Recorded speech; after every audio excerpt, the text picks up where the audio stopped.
the results of the December 12 election were not compromised and that they reflected the will of the people. The Concerned Citizens Movement was returned to power after winning the election 3 districts to 2. On Wednesday, Prime Minister the Honorable Dr. Terence Drew presented his first budget to the St. Kitts and Nevis National Assembly and laid out a $1.02 billion budget for the upcoming year.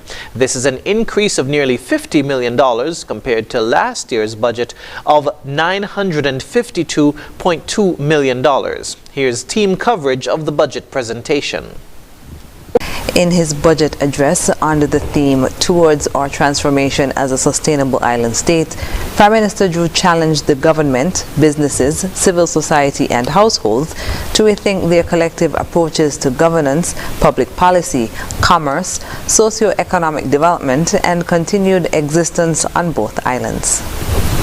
We have come to office to pursue a better way for the development of our country to the benefit of all citizens and residents. That is why, immediately on taking office, our Labour administration set the wheels in motion to ease the heavy burden of some of the most vulnerable citizens and residents. Our new administration moved swiftly to make good on its promise to those workers who lost their jobs because they chose not to take the COVID-19 vaccine at that time. Dr. Drew also pledged that the government will work over the coming years to ensure that, quote, our country thrives, regains its prominence as a leading small island developing state, and moves closer to achieving its full potential, end quote.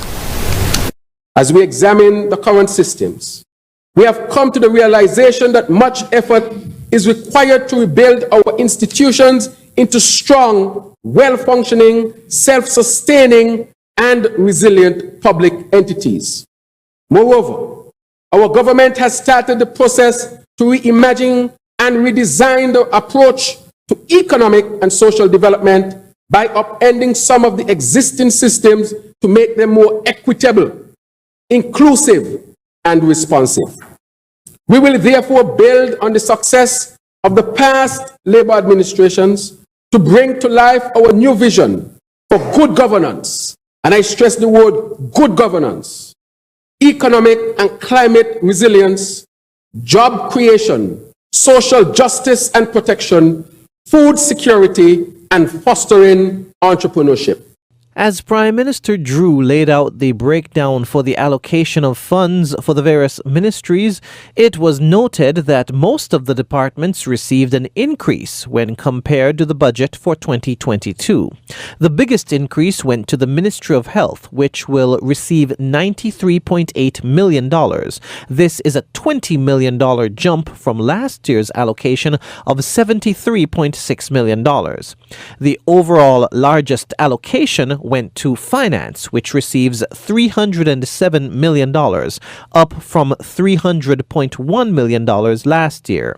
Education receives $111.8 million, up from $104.5 million last year.